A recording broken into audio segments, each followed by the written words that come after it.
invite your not so friendly friends and tell them to join us because there is actually a full package for us tonight. We've missed some nights, haven't we? So thank you so much if you have done that, okay? Like, share, and then sit back, relax, and enjoy the chat. Now, if we have enough time tonight, we possibly could take a course, okay? So we'll try that out later. So the starter for tonight is the news of Chagoury, Tinubu's confidant, who has now been honored with the second biggest national honor of Nigeria. And people have been reacting, rightly so, they should. Nigeria suffered what they call the state capture in 2023. The journey that started from 2015. Again, Nigeria has become a place with the APC, of course, has become a place where criminals, right, are very much rewarded, not in secret anymore. They fraternize with themselves in the open because number one person, the person who is the president of Nigeria, is also going about with the baggage and baggages of his own criminal past. And he succeeded in becoming the president of Nigeria. And to consolidate the power, he's managed to surround himself with questionable characters. And it's actually like ironical as well, if it is not seriously like shameful, that you will see the Ronu coups, the Ronu Nazis, the Ronu bandits, and they are easy to point fingers at others like, these are criminals who wants to come and destroy Nigeria because Tinubu is fixing Nigeria. According to them, the same rogues that bleated for straight 8 years in defense of Bokwari, the man that majority of them have now come out again to say, well, it was a disaster. So Tinubu is now fixing the rot left by Bokwari. But here is something. Those who have been, as much as as bad as the PDP was, right? They still had on their own, they still have this feather on their cap, which was that they managed to convict members of their own party for corruption. Some of them were sent to jail. Some served their jails, some didn't because APC took over. And guess what? Those who looted Nigeria, confirmed looters with career criminality in that sense, right?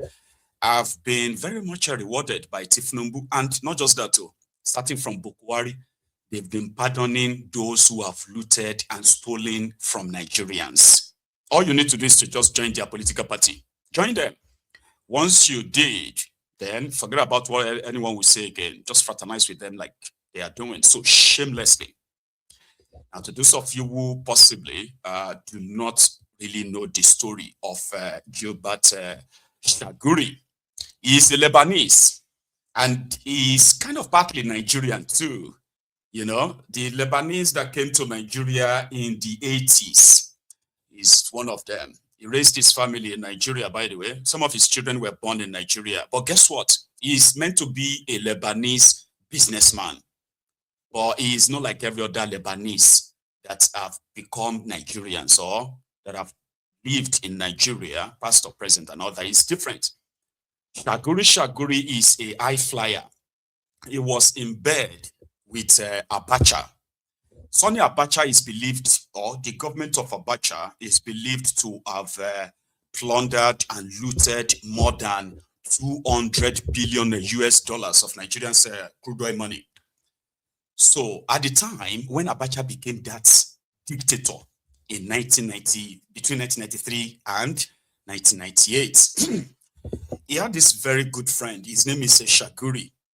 So Abacha, being a dictator, and at the same time, the West were very much on him because he was democracy. And then he very much wasn't interested in returning Nigeria back to democracy. So he had a lot of friends, but not all of them were like Chagoury. So Chagoury became a confidant of Abacha. And the dictatorship that Abacha recorded in Nigeria, okay, all that brutality and the rest of them, they were partly funded by Chagoury. And guess what? He was handsomely rewarded too.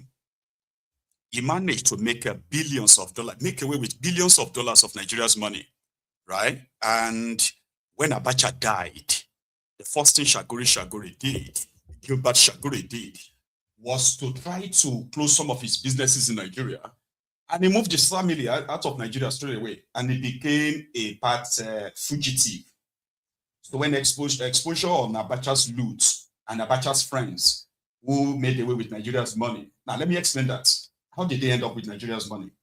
They were not like contractors. You know, you say, okay, maybe they were contractors, inflated this or that. No, they were not.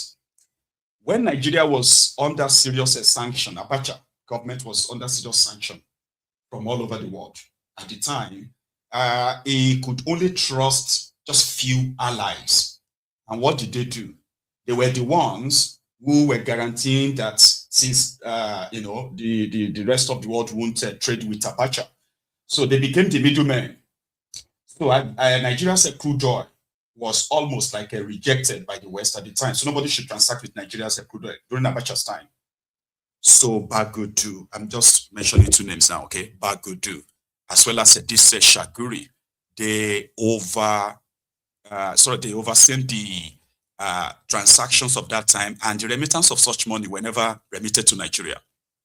So Chagoury ran away from Nigeria. He was very much like present in Nigeria during Abacha's time. So he ran away from Nigeria and relocated to Switzerland. So when Nigeria returned back to democracy, right, the hunt for Abacha loot began. And immediately after that, they started pointing out individuals who they believed must be aware of some of the money looted, because it's now looted money, because they were never remitted back to Nigeria. Crude oil were being lifted from Nigeria, and these were the guys who were helping Abacha government to sell some of this, and the money were never really remitted to Nigeria. So when Obasanjo came in and he started chasing Abacha's loot, the current minister of, what do you call him again? Is it national planning?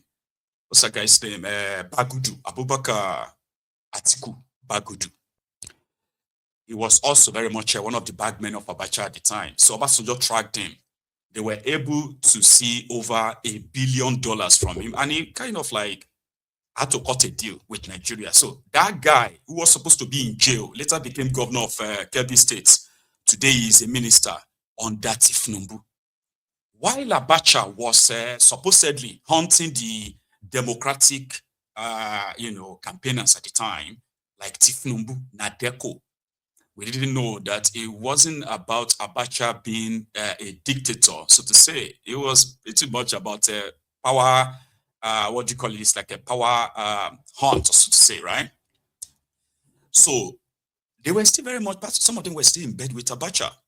And I bet that was how Tinubu, because Tinubu met Abacha through MKO Abiola. That's a long story, all right? So when Abiola ended up in prison, and Tinubu claimed to be in exile, he was very much a friend of Abacha. Not only that, he was a friend with Abacha's friends. Look around Tinubu today. You probably, if you are old enough, right, you probably will see and sense some of them around him today. So when Tinubu came, hang on, before I even get to that. So when Obasanjo finally tracked Chagoury as one of those corporates who helped Abacha, right, to siphon Nigeria's money. So the Swiss government arrested him, charged him for corruption, and the case went to court. So Chagoury was found guilty. He was in fact convicted, but it wasn't a custodian sort of a conviction, like he should go to prison. So he was fined Swiss franc, as a fine for being convicted of corruption. The corruption Chagoury is convicted of is not a corruption from elsewhere. It is his participation in the looting of Nigeria. Do you understand that? Like it was established between Nigeria government, the Swiss government, Switzerland government, right, and then the Chagoury said defense. He was found guilty of looting from Nigeria. So he was made to go and pay 66 million euros. That's how much they made him pay back to Nigeria. 66 million euros to Nigeria. And then 1 million franc, Swiss franc, to the Switzerland government. And that was it. And since then, he left Nigeria. He never returned back to Nigeria until 2014, when the journey to bring back the APC, Egbekegbe, into government also started. This was what Onofunuga, the guy who is now the special advisor to Tinubu on social media matter. This was Onofunuga's magazine in the 90s. It's called The News. Onofunuga was said to have been the publisher of this particular article, How a Family Hijacked Nigeria, the Chagoury's. So when Tinubu came to power, when he seized power, he announced Chagoury, Gilbert Chagoury, as his own confidant. Just same role that Abacha gave Chagoury, right? It was like this ceremonial unofficial role, sure you get, but it gives him the presidential clearance, okay, to, do things within the government, so to say. He announced him as the confidant of Tinubu, which means it's the man that Tinubu trusts so much to help him steer and steal Nigeria. Not only that, few months after that, right, Chagoury's company, which is now controlled by his son, and it is called iTech. Okay, in case if you have seen them, they are called iTech. They are construction company, all right? So iTech suddenly, without bid or competition, suddenly won the most lucrative government contract in Nigeria. Okay, and that is the Lagos-Calabar Expressway. No bid, no nothing. Like, it was just, you want it, take it, sort of. So, in order to probably this time around to pave way for the legitimate or legalized way of looting Nigeria, and he won't have to look at his back anymore. He won't need to look, to be watching if anybody is actually going after him or coming after him, So they made that official for Chagoury. 18 trillion naira road contract was awarded to him. No bid, no tender, no nothing from other competitors, just him. That was so controversial, right? Not only that, the idea of building coastal road in Nigeria, which was mooted since 1981, by the way, by the Chagoury's government, that they wanted to do coastal road. The idea back then was that they were going to invite PPP. PPP means public-private partnership, where the private sector will bring the money, go and source for the money, right? Bring the money, build the road, and then tax the road, toll the road for the next 20, 25 years before handing it over back to Nigeria. That was the deal. Nigeria was only to provide the right of way, pay compensations to the people whose lands will be taken. That was the idea from 1981. When Tinubu came, they pushed that aside. Nigeria now back on this project by going out there to borrow the money and give it to Chagoury to construct Lagos-Calabar coastal road. Corruption, no, which is now very much legalized in the contraption, and they are not doing it in the secret anymore. It is pure in the open. You are seeing it with your eyes, and mostly you are just like gasping, like, right? This is an institutionalized corruption that we are talking about, and it is practically the beginning. What they can't do or what they won't do doesn't actually exist with this current state of Nigeria. So, this morning, from their media, they announced that, well, Chagoury, from the office of Tinubu, Ambassador Chagoury, in exercise of the powers vested in me under Section 1(4) of the National Honors Act, I, Bola Tinubu, President of Federal Republic of Nigeria, in recognition of your outstanding virtues and in appreciation of your services to our country. What is Chagoury's service to Nigeria? To loot and pillage Nigeria. Remember that. So he said, hereby award to you to have and enjoy title, dignity, and all the privileges of Grand Commander of the Order of the Niger, GCON. That is the title given to the Vice President of Nigeria, by the way. Once you become the Vice President of Nigeria, they will quickly give you the GCON. Then it is also like another, like it's the second biggest national award in Nigeria, where they have to say, you've done well. So what would you say Chagoury's contribution to Nigeria is, genuinely, other than to help the criminals in charge of the contraption, past and present, to help them launder the Nigeria's money, pretty much. So he's been rewarded for doing exactly, right, what he did for Abacha. Now, we have no idea the monumental other corruption that are going on that are yet to probably come to public, right, to light. But here we are, where Tinubu and his gang are giving everybody the middle finger. What are you going to do about it? Now that you know, what are you going to do? Nothing, or maybe nothing, you know? So people are reacting, and I do not actually really fault them, okay? But let's go to the next one. Another thief who has been also sort of like a disgrace, but it is Nigeria, a place where the more criminally you are, right, the likelihood of you getting more rewarded. Fortunately, it is the former Attorney General of Nigeria, Malami, Abubakar Malami, the man who wielded so much power, you know, some nights ago or some moonlight ago, right, where his words were like, you know, order. So he was so powerful enough, right, that he could put anybody in jail, disobey the courts, and still get away with it until he came, now out of power. So Malami, a thief. Now, his titles are probably going to be like a little bit of a stretch now. He's not going to be just Malami, the sandpaper, the senior advocate of nuisance, all right, a charge and bureau side lawyer, who later became a minister of injustice in Nigeria, okay, attorney general of the country, which is attorney general of Nigeria, right?